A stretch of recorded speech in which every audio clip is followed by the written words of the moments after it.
ചൊവ്വാഴ്ച Reena crusher unit Ayyankunnu പഞ്ചായത്തിൽ 5-ാം വാർഡിൽ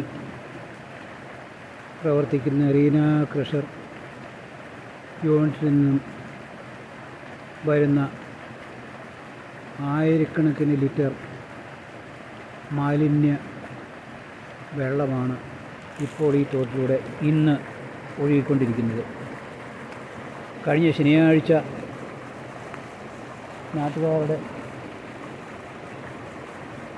അഭ്യർത്ഥന മാനിച്ച് പഞ്ചായത്ത് പ്രസിഡൻറ്റും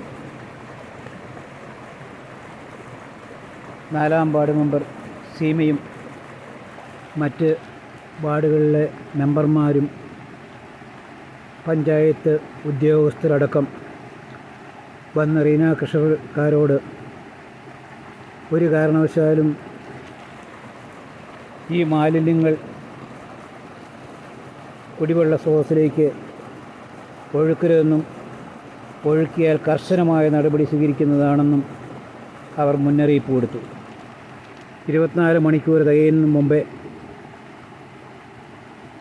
മനുഷ്യർ ആൺപെൺ വ്യത്യാസമില്ലാതെ ഉപയോഗിക്കുന്ന ഇന്നർ വേസ്റ്റിൻ്റെ പോലും വില കൊടുക്കാതെ പഞ്ചായത്ത് പ്രസിഡൻ്റെ വാക്കുകൾ മുഴുവൻ ധിക്കരിച്ചുകൊണ്ട് വീണ്ടും ഞായറാഴ്ച രാവിലെ മുതൽ നിരന്തരം ഈ വിഷക്കൂട്ട് ഒഴുക്കിക്കൊണ്ടിരിക്കുകയാണ്. ഇന്ന് ചൊവ്വാഴ്ചയാണ്.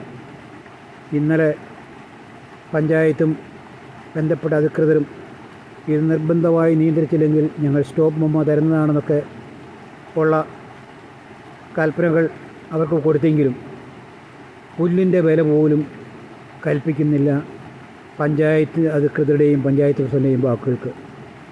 ഇതാര് നിയന്ത്രിക്കാനാണ്? ഈ വിഷക്കൂട്ട് മുഴുവൻ ഞങ്ങൾ കുടിക്കുവാൻ തുടങ്ങിയിട്ട് വർഷങ്ങളേറെയായി. പൈപ്പുകളിലൂടെ വരുന്നത് ചാണകത്തിന് തുല്യമായ അതിദുർഗന്ധം ഭമിക്കുന്ന മലിനജലമാണ്. ഇവിടെ പല ആളുകളും നിത്യരോഗികളായിത്തീർന്നു. പ്രത്യേകിച്ച് കുഞ്ഞുങ്ങൾക്ക് ആസ്മ വിട്ടുമാറാത്ത ഒരു സ്ഥിതിയാണ് ഇവിടെയുള്ളത്. ആരോട് പറയാനാണ്? പണത്തിന് മുകളിൽ പരുന്നും പറക്കില്ല എന്നുള്ള തത്വം ഇവിടെ അന്വർത്ഥമായിരിക്കുകയാണ്. ഇവിടെ പഞ്ചായത്ത് പ്രസിഡന്റിനെ തീരുമാനിക്കുന്നതും വാഴിക്കുന്നതും ക്രഷർ മുതലാളിയാണ്. അതിനെതിരെ ആക്ഷൻ എടുത്താൽ അയാളുടെ കസേര ധരിക്കുന്നത് കൊണ്ട് മിണ്ടാതെ പഞ്ചപുച്ഛമടക്കി നിൽക്കുന്ന ഒരു കാഴ്ചയാണ് അയ്യങ്കുന്നിൽ അനേക വർഷങ്ങളായിട്ട് അരങ്ങേറിക്കൊണ്ടിരിക്കുന്നത്.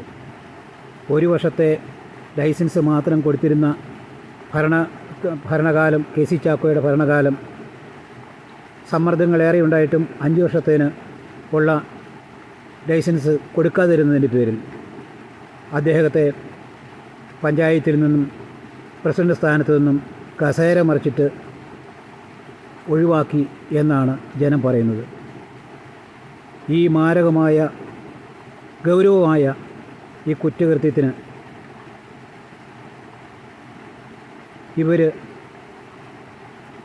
ഇവർക്കെതിരെ ആർക്കൊണ്ട് ചങ്കൂരത്തോടെ നടപടിയെടുക്കുവാൻ? അതുകൊണ്ട് 20 വീട്ടുകാരാണ് ഞങ്ങൾ ഈ വിഷക്കൂട്ട് അനുഭവിച്ചുകൊണ്ടിരിക്കുന്നത്, കുടിവെള്ളമായിട്ട് അനുഭവിക്കുന്നത്. ഇത് മുഴുവൻ ചെന്നു ചേരുന്നത് പഴശ്ശി ജലസേചന പ്രൊജക്റ്റിലേക്കാണ്. 1.25 ലക്ഷം ഗുണഭോക്താക്കൾ ഉപയോഗിക്കുന്നത് ഈ വിഷജലമാണ്. കണ്ണൂർ ജില്ലയിൽ എത്രയോ പ്രശസ്തരായ അഡ്വക്കേറ്റ്സ് ഉണ്ട്. ഞങ്ങൾ ഈ പ്രദേശത്തുള്ളവർ നിത്യവൃത്തിക്ക് നിവൃത്തിയില്ലാത്ത സാധാരണക്കാരിൽ സാധാരണക്കാരാണ്. കേസും പുക്കാറുമായി പോകുവാൻ യാതൊരു തരത്തിലുള്ള സാമ്പത്തിക സ്ഥിതിയും ഇല്ലാത്ത പഞ്ചപാപങ്ങളാണ്.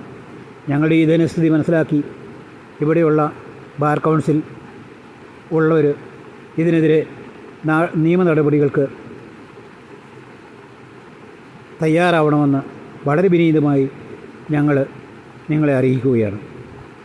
ഇത് നിയന്ത്രിച്ചില്ലെങ്കിൽ വളരെ മാരകമായ അവസ്ഥയാണ് നമ്മുടെ കണ്ണൂർ ജില്ലയിൽ ആരോഗ്യരംഗത്ത് സംഭവിച്ചുകൊണ്ടിരിക്കുന്നതും സംഭവിക്കുന്നതും.